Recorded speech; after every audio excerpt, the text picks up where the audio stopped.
अच्छी वाली हरी हरी दे आया। अरे यार एक कटी छोड़ के गए पछताती हम। हरी वहाँ है रही, दूसरा चेंज करके लावा।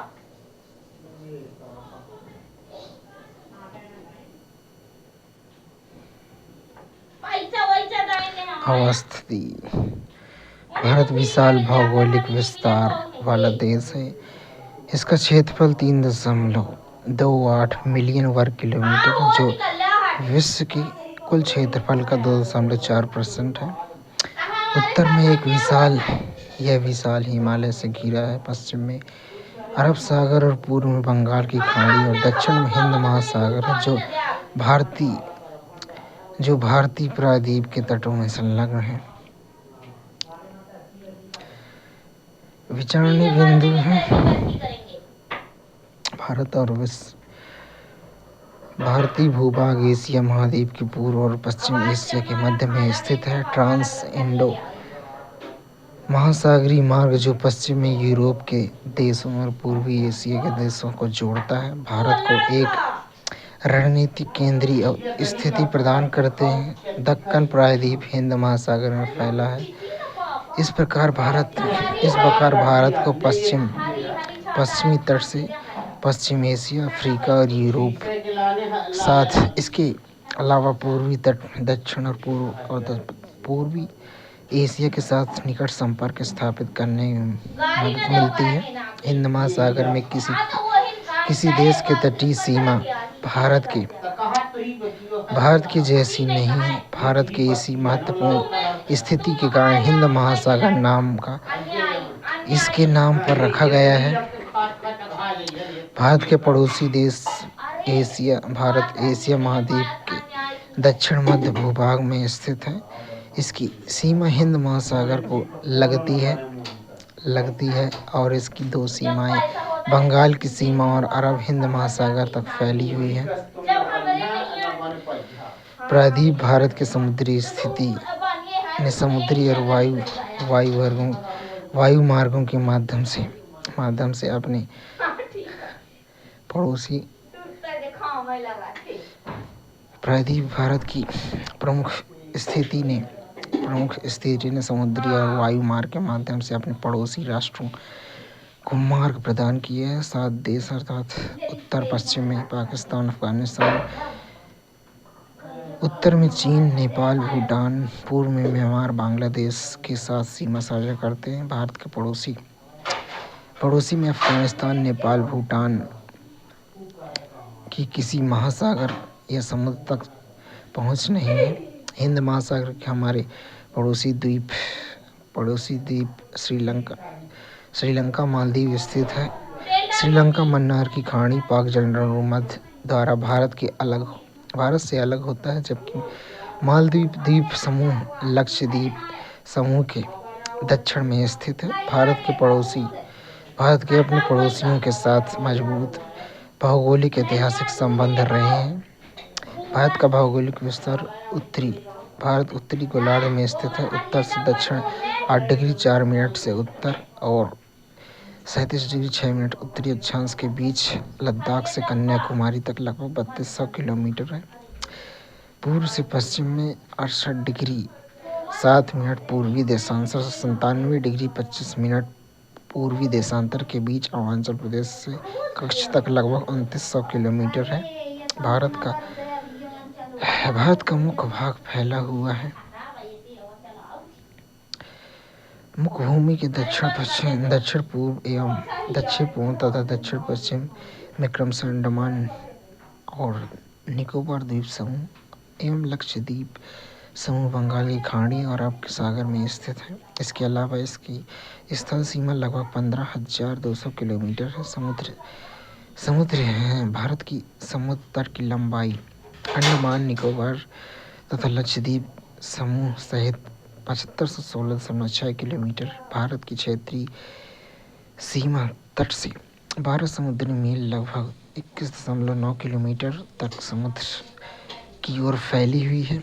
क्या आप जानते हैं 82.5 डिग्री पूर्वी पूर्व की पूर्वी देशांतर को भारत की मानक मध्याह्न रेखा के रूप में चुना गया है क्योंकि यह भारत के केंद्र से होकर गुजरती है। भारत का भौतिक और प्रशासनिक विभाजन भारत को पर्वतों, पठारों, मैदानों, तटों, द्वीपों जैसी विविध भौगोलिक विशेषताओं को चिह्नित किया गया है। उत्तर में ऊंचे बर्फ के ढके हिमालय प्रेरी के रूप में स्थित है। हिमालय का अर्थ है बर्फ का निवल। हिमालय पर्वत इन्हें 3 मुख्य समानांतर श्रेणियों विभाजित किया गया है जो इस प्रकार है। सबसे ऊपरी भाग महान हिमालय या हिमाद्री विश्व की सबसे ऊंची चोटियां इसी श्रेणी में स्थित है। मध्य हिमालय या हिमाचल हिमालय के दक्षिण में स्थित है।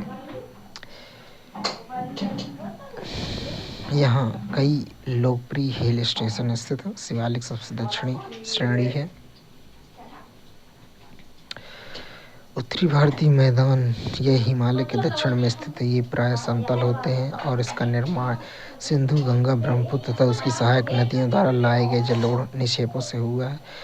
महान भारतीय मरुस्थल यह भारत के पश्चिमी भाग में स्थित है। यह भूमि का शुष्क, गर्म, रेतीला विस्तार है जिसमें बहुत कम जल वनस्पति पाई जाती है। प्रायद्वीपीय पठार यह उत्तरी मैदान के दक्षिण में स्थित है। यह आकार में त्रिकोणीय है और उच्चावच रिलीफ अत्यधिक असमान है। यह अनेक पहाड़ी श्रृंखलाओं और घाटियों वाला क्षेत्र है। क्या आप जानते हैं गंगा और ब्रह्मपुत्र नदियां विश्व का सबसे बड़ा डेल्टा सुंदरवन डेल्टा बनाती हैं। डेल्टा आकार में त्रिकोणीय है। यह नदी के मुहाने पर बना भूमि का एक क्षेत्र है। यहाँ नदियां समुद्र में प्रवेश करती हैं। वह बिंदु समुद्र का मुहाना कहलाता है। इसकी सबसे पुरानी पर्वत श्रृंखलाओं में से एक अरावली पहाड़ियाँ इसकी उत्तर पश्चिम सीमा पर स्थित हैं। इसके अलावा विंध्य सतपुड़ा महत्वपूर्ण श्रेणियाँ भी स्थित हैं। नर्मदा और ताप्ती नदियाँ इन श्रेणियों से होकर प्रवाहित होती हैं। ये पश्चिम की ओर बहने वाली नदियाँ हैं जो अरब सागर में मिलती हैं। पश्चिमी घाट या सह्याद्री पश्चिम में प्रायद्वीप पठार की सीमा बनाते हैं और पूर्वी घाट पूर्वी सीमा का निर्माण करते हैं, जबकि पश्चिमी घाट लगभग समानांतर और सतत पूर्वी घाट का विस्तार सतत नहीं है, ये अनियमित है। तटीय मैदान ये पश्चिम में अरब सागर से लेकर पूर्व में बंगाल की खाड़ी तक विस्तृत है। पश्चिमी तटीय मैदान बहुत संकीर्ण है, जबकि पूर्वी तटीय मैदान अधिक चौड़े हैं।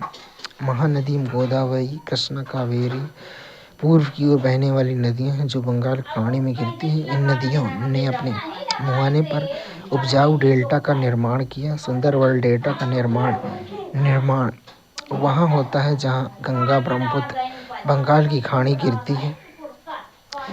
द्वीप समूह दो द्वीप समूह भी भारत का हिस्सा है। लक्षद्वीप अरब सागर में स्थित, ये केरल के तट पर स्थित मूंगा द्वीप है। अंडमान निकोबार द्वीप समूह बंगाल की खाड़ी में भारतीय मुख्य भूमि के दक्षिण पूर्व में स्थित है। क्या आप जानते हैं प्रवाल छोटे समुद्री जंतुओं के कंकाल हैं जिसे पॉलिप कहा जाता है। जब जीव पॉलिप मरते हैं तब उनका कंकाल बच जाता है। अन्य पॉलिप की वृद्धि इन ठोस कंकालों के ऊपर होती है जो बढ़ते बढ़ते काफ़ी ऊंचे होते जाते हैं तथा इस प्रकार प्रवाल जीवों का निर्माण करते हैं। प्रशासनिक ढांचा भारत एक विशाल देश है। प्रशासनिक उद्देश्यों के लिए देश को 28 राज्यों 8 संघ शासित क्षेत्रों में विभाजित किया गया है। भारत राष्ट्रीय राजधानी क्षेत्र नई दिल्ली भारत की राजधानी है। निष्कर्ष रूप में कहें तो किसी देश की भौगोलिक स्थिति का प्रभाव किसी जलवायु, आर्थिक गतिविधि, संस्कृति और रक्षा पर भी पड़ता है। अपने देश के बारे में बेहतर समझ रखने के लिए उनकी अवस्थिति और उससे होने वाले लाभ और हानियों का अध्ययन करना आवश्यक है। इसके अलावा भारत की प्रमुख नीतियाँ अर्थात आर्थिक नीतियाँ, ऊर्जा नीतियाँ, विदेश व्यापार नीतियाँ, रक्षा नीतियाँ और विदेश नीतियाँ भारत के प्रमुख भूमि को ध्यान में रखती हैं। अक्षांश विषुववृत्त से ध्रुवों तक सभी समानांतर ध्रुवों को अक्षांश कहा जाता है। देशांतर ग्लोब पर किसी स्थान के उत्तर दक्षिण स्थिति को निर्दिष्ट करते हैं। कर्क रेखा भूमध्य रेखा के उत्तर में 23.5 डिग्री पर स्थित है और सबसे ऊपरी अक्षांश को चिन्हित करती है, जिस पर दोपहर के समय सूर्य सीधे सिर के ऊपर दिखाई दे सकता है। मानक मध्याह्न रेखा यह एक देशांतर रेखा है जो देश के लिए मानक समय निर्धारित करती है। भारत की मानक मध्याह्न रेखा 82.5 डिग्री पूर्वी देशांतर है और यह मिर्जापुर यूपी से होकर गुजरती है। द्वीप यह भूमि का एक भाग है जो चारों ओर से जल से घिरा हुआ होता है। तटीय मैदान यह समुद्र के किनारे भूमि का एक समतल निचला मैदान होता है। तटीय जलोढ़ निक्षेप ये महीन मिट्टी के कण हैं जो नदियों द्वारा लाकर नदी घाटियों में निक्षेपित किए जाते हैं। सहायक नदियाँ एक नदी है जलधारा जो दोनों ओर से मुख्य नदी से अपना जल प्रवाहित करके मुख्य नदी में योगदान करती हैं। प्रायद्वीपीय ये भूमि का एक टुकड़ा है जो 3 दिशाओं से जल से घिरा हुआ होता है। संरचना तथा भू-आकृति स्वरूप पृथ्वी के धरातल पर अंतर्जाल बहिर्जात बलों के कारण समय के साथ बदलाव आए हैं। उदाहरण के लिए भारतीय प्लेट जो कभी भूमध्य रेखा के दक्षिण में स्थित थी, ऑस्ट्रेलियाई प्लेट सहित एक बड़ी इकाई का हिस्सा थी, लाखों वर्षों के दौरान विखंडित हो गई। ऑस्ट्रेलियाई प्लेट दक्षिण पूर्व की ओर बढ़ी जबकि भारतीय प्लेट उत्तर की ओर बढ़ी। यह गति आज भी जारी है। इसके परिणामस्वरूप क्षेत्र की वर्तमान भूवैज्ञानिक विशेषताओं और खंडों का निर्माण हुआ। इस अध्याय में हम भारत के इन भूवैज्ञानिक और भौगोलिक प्रभावों का अध्ययन करेंगे। भारत के प्रमुख भूवैज्ञानिक खंड भारत में पृथ्वी पर पाई जाने वाली सभी प्रमुख भौतिक विशेषताएं शामिल हैं। देश की भूमि उल्लेखनीय भौतिक विशेषताएं प्रदर्शित करती हैं। भारतीय प्लेट के उत्तर की ओर खिसकने से भारतीय उपमहाद्वीप के भौतिक लक्षणों पर गहरा प्रभाव पड़ा है, जिससे भारत की निम्नलिखित भूवैज्ञानिक खंडों का विकास हुआ है। हिमालय और अन्य अतिरिक्त प्रायद्वीपीय पर्वतमालाएं, सिंधु गंगा मैदान, ब्रह्मपुत्र मैदान, प्रायद्वीपीय खंड, हिमालय और अन्य प्रायद्वीपीय पर्वतमालाएं। हिमालय एक भूवैज्ञानिक रूप से तरुण प्रभावशाली वलित पर्वत श्रृंखला है जो भारत की उत्तरी सीमाओं तक फैली हुई है। यह पर्वत प्रणाली पश्चिम में सिंधु नदी से लेकर पूर्व में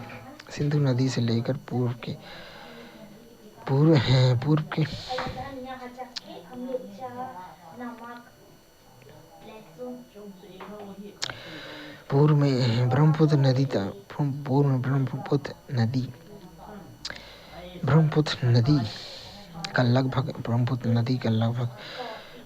नदी का लगभग 2400 किलोमीटर तक फैली हुई है। हिमालय की 3 मुख्य समानांतर श्रेणियां शामिल हैं: महान हिमालय, हिमाद्री, लघु हिमालय, हिमाचल और शिवालिक, जिसका अध्ययन हम अगले अनुभागों में करेंगे। सिंधु गंगा ब्रह्मपुत्र मैदान यह भारत का तीसरा भूवैज्ञानिक खंड है जिसमें सिंधु गंगा ब्रह्मपुत्र नदियों द्वारा निर्मित विशाल मैदान शामिल हैं।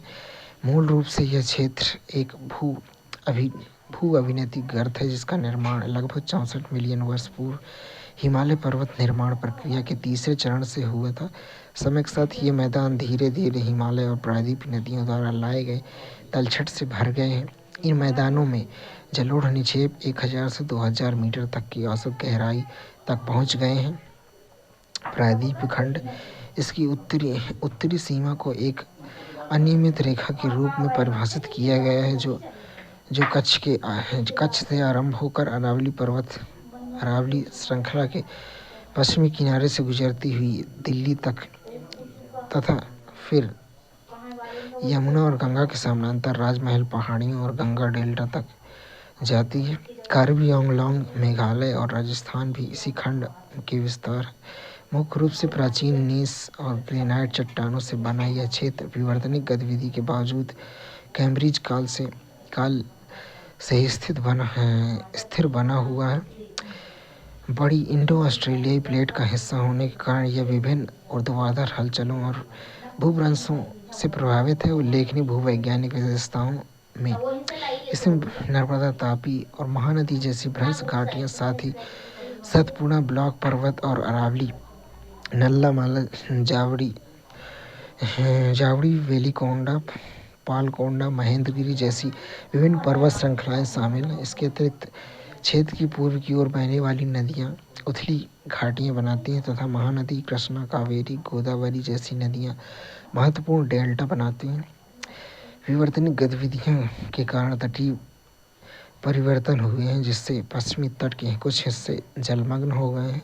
ये भूवैज्ञानिक विविधताएं भारत के विभिन्न क्षेत्रों की भौगोलिक स्थिति और उच्चावच को महत्वपूर्ण रूप से प्रभावित करती हैं, क्योंकि भूवैज्ञानिक और भू आकृति विज्ञान प्रक्रियाएं उपमहाद्वीप के परिदृश्य को आकार देती हैं।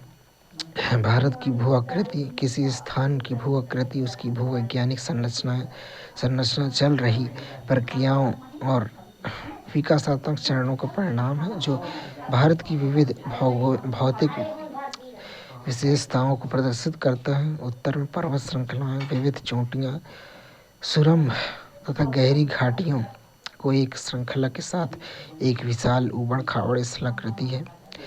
इसके विपरीत दक्षिण में विक्षेपित पठारों, उजागर चट्टानों और प्रमुख चट्टानों की विशेषता वाली स्थिर समतल भूमि शामिल है। इन क्षेत्रों के बीच उत्तर भारत का विशाल मैदान है, जो भारत की समृद्ध भौगोलिक विविधता को उजागर करता है। इन व्यापक विविधताओं के आधार पर भारत में निम्नलिखित भौगोलिक खंड में विभाजित किया जा सकता है। उत्तरी और उत्तर पूर्वी पर्वतमाला, उत्तरी भारत का मैदान, प्रायद्वीपीय पठार, भारतीय मरुस्थल, तटीय मैदान, द्वीप समूह। उत्तरी और उत्तर पूर्वी पर्वतमाला, भारत और उत्तर पूर्वी पर्वतमालाएं हिमालय को घेरती हैं, जो समानांतर पर्वत श्रृंखलाओं की एक विस्तृत श्रृंखला है। इसमें से उल्लेखनीय बृहद हिमालय श्रृंखला, जिसमें महान हिमालय और शिवालिक हिमालय शामिल हैं। ये श्रेणियां आमतौर पर उत्तर पश्चिम भाग में उत्तर पश्चिम दिशा से दक्षिण पूर्व दिशा की ओर फैली हुई हैं। दार्जिलिंग और सिक्किम क्षेत्रों में ये श्रेणियां पूर्व से पश्चिम दिशा में विस्तृत हैं। अरुणाचल प्रदेश में ये दक्षिण पश्चिम में उत्तर पश्चिम की ओर घूम जाती हैं तथा नागालैंड, मणिपुर, मिजोरम में ये उत्तर दक्षिण में फैली हैं। बृहद हिमालय श्रृंखला की पूर्व से पश्चिम तक लंबाई लगभग 2500 किलोमीटर है। उत्तर से दक्षिण तक इसकी चौड़ाई 160 से 400 किलोमीटर है। हिमालय भारतीय उपमहाद्वीप तथा मध्य एवं पूर्वी हिमालय पूर्वी एशियाई देशों के बीच एक मजबूत लंबी दीवार के रूप में खड़ा है। कठोर और स्थिर प्रायद्वीपीय खंड के विपरीत अन्य प्रायद्वीपीय पर्वतों के साथ साथ हिमालय अपनी भूवैज्ञानिक संरचना में तरुण, कमजोर, लचीला है। नतीजन यह अभी भी बाह्यजनित अंतर्जनित बलों के परस्पर क्रिया के अधीन है। महान हिमालय सबसे ऊंचा है। इसकी चोटियाँ औसतन लगभग 6000 मीटर ऊंची हैं और ग्रेनाइट से बनी है। इसमें हिमालय के सभी मुख्य शिखर शामिल है। ऊबड़ खाबड़ और अत्यधिक संकुचित चट्टानों से बने लघु हिमालय में पीर पंजाल, धौलाधर, महाभारत जैसी पर्वतमालाएं शामिल हैं। इसमें कश्मीर और हिमाचल प्रदेश जैसी प्रसिद्ध घाटियां शामिल हैं। सबसे बाहर श्रेणी शिवालिक की ऊंचाई 900 से 1100 मीटर तक है और यह मुख्य हिमालय श्रेणियों के उत्तर की ओर नदियों द्वारा लाई गई तलछट से बनी है। ये घाटियां मोटी बजरी और जलोढ़ से ढकी हुई हैं। लघु हिमालय और शिवालिक हिमालय के बीच स्थित अनुदैर्ध्य घाटियां दून कहलाती हैं। उदाहरण के लिए देहरादून, कोटली दून, पाटली दून आदि। हिमालय को नदी घाटियों को आधार पर क्षेत्र में विभाजित किया गया, जिसमें पंजाब हिमालय, कुमायूं हिमालय, नेपाल हिमालय और असम हिमालय शामिल है। हिमालय की पूर्वी सीमा ब्रह्मपुत्र नदी द्वारा चिन्हित है, जो आगे चलकर पूर्वांचल या पूर्वी पहाड़ियों तक फैली हुई है। अपनी भौतिक उपस्थिति के अलावा हिमालय जलवायु, जल निकासी, सांस्कृतिक विशेषता को भी प्रभावित करता है। उत्तरी भारत का मैदान उत्तर भारत का मैदान एक विशाल जलोढ़ क्षेत्र है। 3 प्रमुख नदी प्रणालियाँ सिंधु, गंगा, ब्रह्मपुत्र और उसकी सहायक नदियों के अभिसरण से बना है। पूर्व से पश्चिम तक लगभग 3200 किलोमीटर तक फैला है और 150 से 300 किलोमीटर की चौड़ाई वाला यह उपजाऊ मैदान जलोढ़ मिट्टी से समृद्ध है। लाखों वर्षों में हिमालय के आधार पर तलछट जमाव ने इस अत्यधिक उत्पादन कृषि क्षेत्र का निर्माण किया, जो लगभग 7 लाख वर्ग किलोमीटर क्षेत्र में विस्तृत है और घनी आबादी का समर्थन करता है। उत्तरी मैदान में भावर, शिवालिक तलहटी के साथ तराई, दलदली क्षेत्र और जलोढ़ मैदान शामिल हैं। जलोढ़ मैदानों के भीतर 2 श्रेणियां उल्लेखनीय हैं: खादर, नए बाढ़ के मैदानी जमाएं और बांगर, पुराने जलोढ़ जमा है। यह क्षेत्र विभिन्न उच्चावच विशेषताओं को प्रदर्शित करता है, जैसे कि बालू, रोधिका, गोखुर झील, विसर्प, गुम्फित नदियाँ आदि। एक विशिष्ट भौगोलिक विशेषता दोआब है, जो दो और आब 2 शब्दों से मिलकर बना है। दोआब का अर्थ है 2 नदियों के बीच की उपजाऊ भूमि। इसी प्रकार पंजाब क्षेत्र भी पंच, पाँच और अब पानी 2 शब्दों से मिलकर बना, अर्थात ये क्षेत्र 5 प्रमुख नदियों की उपस्थिति का प्रतीक है। ब्रह्मपुत्र नदी पर स्थित माजुली विश्व का सबसे बड़ा नदी द्वीप है। यह नदी द्वीप जिला भी है। दुधवा राष्ट्रीय उद्यान तराई क्षेत्र में स्थित है, जो समृद्ध प्राकृतिक वनस्पति और विविध वन्य जीवों की विविधता वाला एक दलदली क्षेत्र है। असम में स्थित धुबरी ब्रह्मपुत्र नदी के मार्ग में एक महत्वपूर्ण बिंदु है। यहाँ ब्रह्मपुत्र नदी बांग्लादेश में प्रवेश करने से पहले लगभग 90 डिग्री दक्षिण की ओर मुड़ती है। हरियाणा और सिंधु और गंगा नदी प्रणालियों के बीच जल विभाजक का कार्य करते हैं। ब्रह्मपुत्र नदी उत्तर पूर्व से दक्षिण पश्चिम की ओर बहती है, जो उत्तरी मैदान की भू आकृति को प्रभावित करती है। ये उपजाऊ व जलोढ़ मैदान अपनी कृषि उत्पादकता के कारण एक बड़ी जनसंख्या का भरण पोषण करती है। प्रायद्वीप पठार एक प्राचीन मेज की आकृति वाला स्थल है, जो क्रिस्टलीय आग्नेय रूपांतरित चट्टानों से बना है। नदी के मैदानों से 150 मीटर की ऊंचाई से 600 से 900 मीटर की ऊंचाई उठा हुआ अनियमित त्रिभुजाकार क्षेत्र है। इसे प्रायद्वीप पठार के रूप में जाना जाता है। यह भारत के सबसे स्थिर भूभागों में से एक है, जिसमें पश्चिम से पूर्व तक प्रायद्वीप की ऊंचाई कम होती जाती है, जिसे नदियों के प्रवाह प्रतिरूप में देखा जा सकता है। इसका निर्माण गोंडवाना भूमि के टूटने और अपवाह के कारण हुआ है, जिससे यह सबसे ऊपरी भूमि समूहों में से एक बना है। उत्तर पश्चिम में अरावली पर्वतमाला, पूर्व में राजमहल पहाड़ियाँ, पश्चिम में गिर पर्वतमाला और दक्षिण में कार्डमम पहाड़ियाँ प्रायद्वीप पठार की बाह्य सीमा का निर्माण करती हैं। साथ ही इसका विस्तार शिलांग और कार्बी आंगलोंग पठार के रूप में उत्तर पूर्व में भी देखा जाता है।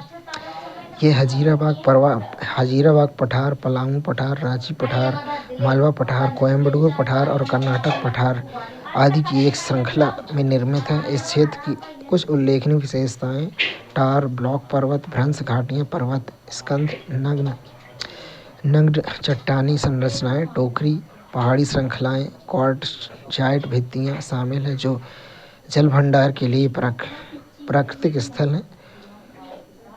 प्रायद्वीप पठार के अनेक हिस्से भू उत्थान व निमज्जन, भ्रंश तथा विभंग निर्माण प्रक्रिया के अनेक पुनरावृत्ति दौर से गुजरे हैं, जैसे कि भीमा भ्रंश, जहां बार बार भूकंपीय हलचलें होती रहती हैं। अपनी पुनरावृत्ति भूकंपीय क्रियाओं को क्षेत्रीय विभिन्नता के कारण ही प्रायद्वीप पठार पर धरातलीय विविधताएं पाई जाती हैं। इस पठार के उत्तरी पश्चिमी भाग में नदी खड्ड और महाखड्ड इसके धरातल को जटिल बनाते हैं, और चंबल, भिंड, मुरैना खड्ड इसके प्रमुख उदाहरण हैं। इसका मुख्य उच्चावच लक्षणों के अनुसार प्रायद्वीप पठार को 3 भागों में बांटा जा सकता है: दक्कन का पठार, मध्य उच्च भूभाग, उत्तर पूर्वी पठार। दक्कन का पठार दक्कन का पठार निम्नलिखित भौगोलिक विशेषताओं से घिरा हुआ है। दक्कन के पठार के पश्चिम में पश्चिमी घाट, पूर्व में पूर्वी घाट और उत्तर में सतपुड़ा मैकाल श्रेणी महादेव पहाड़ी शामिल स्थित है। पश्चिमी घाट के विभिन्न स्थानीय नामों से जाना जाता है, जिसमें महाराष्ट्र में सह्याद्री, कर्नाटक तमिलनाडु में नीलगिरी पहाड़ियाँ और केरल में अनामलाई तथा कारणामम पहाड़ियाँ शामिल हैं। पूर्वी घाट की तुलना में पश्चिमी घाट की ऊंचाई अधिक है और यह अधिक सतत है, जिसकी औसत ऊंचाई लगभग 1500 मीटर है। इसमें उत्तर से दक्षिण की ओर वृद्धि होती है। पश्चिमी घाट की उल्लेखनीय चोटियों में अनामलाई पहाड़ियों पर अनामुड़ी 2695 मीटर है और नीलगिरी पहाड़ियों पर डोडा बेटा 2637 मीटर शामिल है। अनामुड़ी प्रायद्वीप पठार की सबसे ऊंची चोटी है। गोदावरी, कृष्णा, कावेरी, महानदी आदि सहित कई प्रमुख प्रायद्वीप नदियां पश्चिमी घाट से निकलती हैं। पूर्वी घाट में असंतुलित और निचली पहाड़ियां शामिल हैं, जिन्हें नदियों द्वारा काफ़ी हद तक नष्ट कर दिया गया है। पूर्वी घाट के भीतर कुछ महत्वपूर्ण पहाड़ी श्रृंखलाओं में जावेदी पहाड़ियाँ, पालकोंडा रेंज, नल्लामाला पहाड़ियाँ, महेंद्रगिरी पहाड़ियाँ पूर्वी घाट में सबसे ऊंची चोटी शामिल है। सेवराय पहाड़ियाँ और जावेदी पहाड़ियाँ पूर्वी घाट के दक्षिण पूर्व में स्थित है। पूर्वी और पश्चिमी घाट नीलगिरी पहाड़ियों पर मिलते हैं। मध्य उच्च भूभाग पश्चिम में अरावली पर्वत इसकी सीमा बनाते हैं। 600 से 900 मीटर की ऊंचाई पर पठारों के साथ सतपुड़ा पर्वतमाला दक्कन के पठार की उत्तरी सीमा बनाती हैं। ये उच्चभूमि अवशिष्ट पर्वत है जो अत्यधिक अनाच्छादित है और असंबद्ध श्रेणियों के रूप में मौजूद है। प्रायद्वीप पठार पश्चिम में जैसलमेर तक फैला हुआ है, जो रेत की चोटियों और अर्धचंद्राकार रेत के टीलों बरखान से ढका हुआ है। कायांतरिक प्रक्रियाओं से इस क्षेत्र को आकार दिया है, जिसका प्रमाण संगमरमर, ग्रेनाइट और नीस जैसी चट्टानें हैं। ऊंचाई आमतौर पर समुद्र तल से 700 से 1000 मीटर तक होती है, जिसका ढलान उत्तर और उत्तर पूर्व में होती है। यमुना नदी की कई सहायक नदियां विंध्य और कैमूर पर्वतमाला से निकलती हैं। पश्चिम में अरावली पर्वत श्रृंखलाओं से बनास नदी निकलती है, जो चंबल की एक महत्वपूर्ण सहायक नदी है। इसका पूर्वी विस्तार राजमहल पहाड़ियों, उसके बाद दक्षिण में खनिज समृद्ध छोटा नागपुर पठार है। उत्तर पूर्वी पठार यह मुख्य प्रायद्वीप पठार का ही हिस्सा है। इसका निर्माण हिमालय उत्पत्ति के दौरान भारतीय प्लेट के उत्तर पूर्वी की ओर खिसकने के कारण हुआ है, जिसका परिणाम स्वरूप राजमहल पहाड़ियों और मेघालय पठार के बीच एक महत्वपूर्ण भ्रंश उत्पन्न हुआ है। यह भ्रंश बाद में नदी के जमाव से भर गया, जिससे मेघालय और कार्बी आंगलोंग पठार मुख्य प्रायद्वीप खंड से अलग हो गए हैं। मेघालय पठार को 3 क्षेत्रों में विभाजित किया गया है: गारो, खासी, जयंतिया पहाड़ियाँ। इन सभी का नाम स्थानीय आदिवासी समूहों के नाम पर रखा गया है। इस पठार का विस्तार असम की कार्बी आंगलोंग पहाड़ियों में देखा जाता है। छोटा नागपुर पठार के समान मेघालय पठार कोयला, लौह अयस्क, सिलिमेनाइट, चूना पत्थर, यूरेनियम खनिज सहित खनिज संसाधनों से समृद्ध है।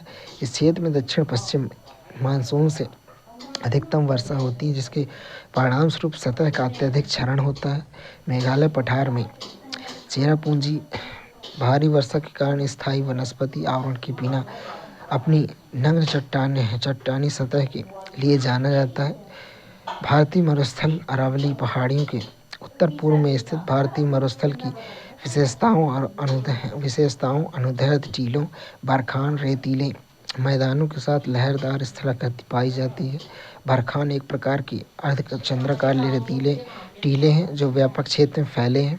मरुस्थलीय क्षेत्र में प्रतिवर्ष औसतन 150 मिलीमीटर से कम वर्षा होती है, जिसके परिणाम स्वरूप यहाँ शुष्क जलवायु और विरल वनस्पति होती है। इसकी विशिष्ट विशेषताओं के कारण इसे रेगिस्तानी क्षेत्र भी कहा जाता है। ऐसा माना जाता है कि मेसोजोइट मेसोजोइट मेसोजोइट युग के दौरान यह समुद्र का हिस्सा था, जिसके प्रमाण आकल में स्थित लकड़ी के जीवाश्म और ब्रह्मसर के पास समुद्री निक्षेप में पाए गए, लगभग अनुमानतः 180 मिलियन वर्ष पुराना।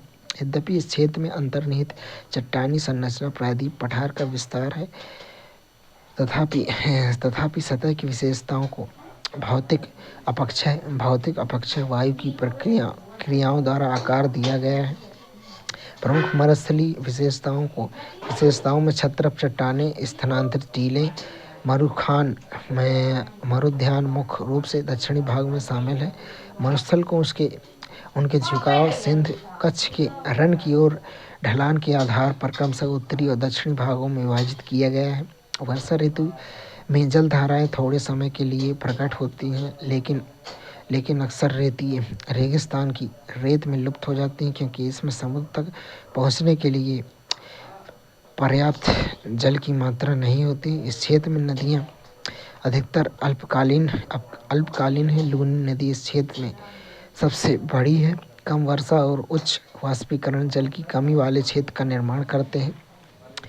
कुछ धाराएं रेत में लुप्त हो जाती हैं और झीलों या प्लाया में मिलकर अंतर्देशीय जल निकासी प्रदर्शित करती हैं। झीलों और प्लाया में खारा पानी होता है, जो नमक उत्पादन का प्रमुख स्रोत है। तटीय मैदान भारत की विस्तृत तटरेखा को मोटे तौर पर दो मुख्य क्षेत्रों में विभाजित किया जाता है: पश्चिमी तटीय मैदान और पूर्वी तटीय मैदान।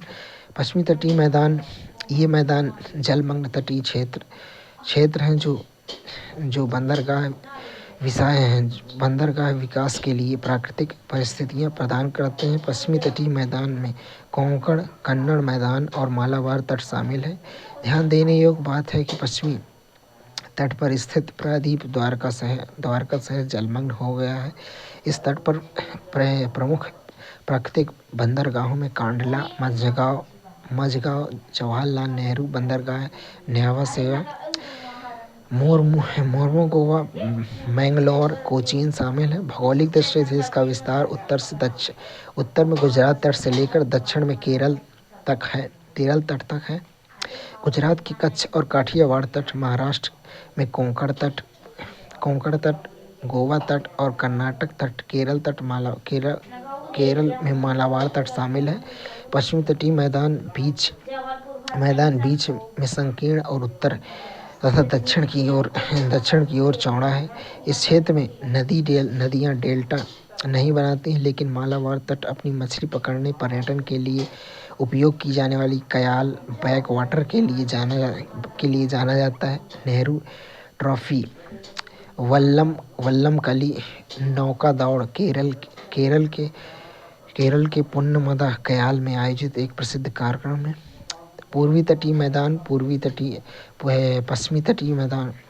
मैदानों की तुलना में पूर्वी तटीय मैदान चौड़े और उभरे हुए तट के उदाहरण है। अच्छी तरह से विकसित डेल्टाओं का निर्माण पूर्व की ओर बंगाल की खाड़ी बहने वाली नदियों से होता है, जिसमें महानदी गोदावरी, कृष्णा, कावेरी डेल्टा शामिल है। चिल्का झील पूर्वी तट की एक महत्वपूर्ण विशेषता है। उभरा तट होने के कारण यहाँ बंदरगाह और पोताश्रय कम है। यहाँ महाद्वीपीय शेल्फ की चौड़ाई 500 किलोमीटर है, जो प्रमुख बंदरगाहों और पोताश्रय के विकास के लिए चुनौतीपूर्ण है। द्वीप समूह, भारत में दो प्रमुख द्वीप हैं। एक बंगाल की खाड़ी में और दूसरा अरब सागर में है। बंगाल की खाड़ी लगभग 572 द्वीप तथा द्वीप समूह हैं, जो 6 डिग्री उत्तर से 14 डिग्री उत्तर, 92 डिग्री पूर्व से 94 डिग्री पूर्व की ओर स्थित है। उत्तर में अंडमान द्वीप समूह और दक्षिण में निकोबार द्वीप समूह 10 डिग्री चैनल द्वारा पृथक होते हैं। ऐसा माना जाता है कि ये द्वीप जलमग्न पर्वतों का हिस्सा हैं, जिसमें से कुछ छोटे द्वीप ज्वालामुखी हैं। इसकी मुख्य विशेषताओं में भारत का एकमात्र सक्रिय ज्वालामुखी बैरन द्वीप और विभिन्न पर्वत चोटियों जैसे सैंडल पीक 738 मीटर, उत्तरी अंडमान में माउंट डियावोलो 515 मीटर, मध्य अंडमान में माउंट कोयोब 460 मीटर, दक्षिण अंडमान में माउंट थ्विलर 442 मीटर ग्रेट निकोबार में शामिल है। तटीय क्षेत्रों में मूंगा भंडार और सुंदर समुद्र तट है।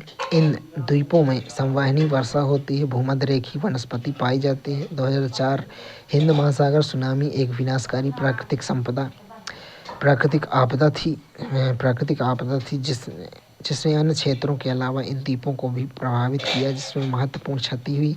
अरब सागर द्वीप, इसमें लक्षद्वीप मिनिकॉय द्वीप शामिल है जो 80 डिग्री उत्तर से 12 डिग्री उत्तर और 71 डिग्री पूर्व से 74 डिग्री पूर्व की ओर है। 8 डिग्री उत्तर से 12 डिग्री उत्तर और 72 डिग्री पूर्वी से 74 डिग्री पूर्वी देशांतर के बीच स्थित है, जो केरल के तट से 280 किलोमीटर 480 किलोमीटर दूर स्थित है। पहले लक्षद्वीप मिनिकॉय अमीनी द्वीप के नाम से जाने जाने वाले इन द्वीपों के नाम वर्ष 1973 में बदलकर लक्षद्वीप कर दिया गया। यह द्वीप पूरी तरह से मूंगा निक्षेप से निर्मित है। यहाँ लगभग 36 द्वीप है, जिनमें से 11 पर मानव आवास है। इनमें से मिनिकॉय सबसे बड़ा द्वीप है। इन्हें उत्तरी द्वीपों जैसे कि अमीनी द्वीप और दक्षिणी द्वीपों जैसे कनानोर द्वीप में विभाजित किया गया है। पूर्वी समुद्र तट पर गुटिकाएं सिंगिल गोलाशिकाएं और गोलाश्म पाए जाते हैं। अद्वितीय वनस्पति जीवों सामरिक महत्व के साथ ही द्वीप भारत के भूभाग महत्वपूर्ण भूमिका निभाते हैं। इसके पास विविध पारिस्थितिकी तंत्र और भूमध्य रेखीय जलवायु है। भारत की भौगोलिक विशेषताओं का महत्व क्या है? भारत की विविध भौगोलिक इकाइयाँ अपनी अनूठी विशेषताओं के साथ देश की प्राकृतिक संपदा में योगदान करती हैं। पर्वत, जल, वन संसाधन के प्राथमिक स्रोत के रूप में कार्य करते हैं, जो देश की उन्नति के लिए महत्वपूर्ण है। उत्तरी मैदान अपनी उपजाऊ मृदा के साथ लंबे समय में भारत में अन्न भंडार और प्रारंभिक सभ्यताओं की नींव रहे हैं। खनिजों से समृद्ध इस पठार ने देश के औद्योगिकरण महत्वपूर्ण भूमिका निभाई है। तटीय क्षेत्र और द्वीप समूह मछली पकड़ने, बंदरगाह गतिविधियों के अवसर प्रदान करते हैं, जिससे भारत की समुद्री क्षमता बढ़ती है।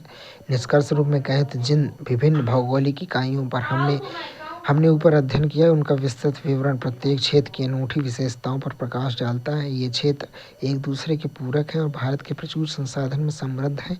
भारत की बहुमुखी भौतिक विशेषताओं में कृषि उद्योग, समुद्री संसाधन को शामिल करते हुए भविष्य के विकास की अपार संभावनाएं मौजूद हैं। महत्वपूर्ण शब्दावली में छत्रकशिला ये शुष्क या रेगिस्तानी क्षेत्र को अपरदनात्मक भू आकृति है। जमीनी स्तर से एक निश्चित ऊंचाई पर वायु के अपरदन शक्ति बहुत अधिक हो जाती है।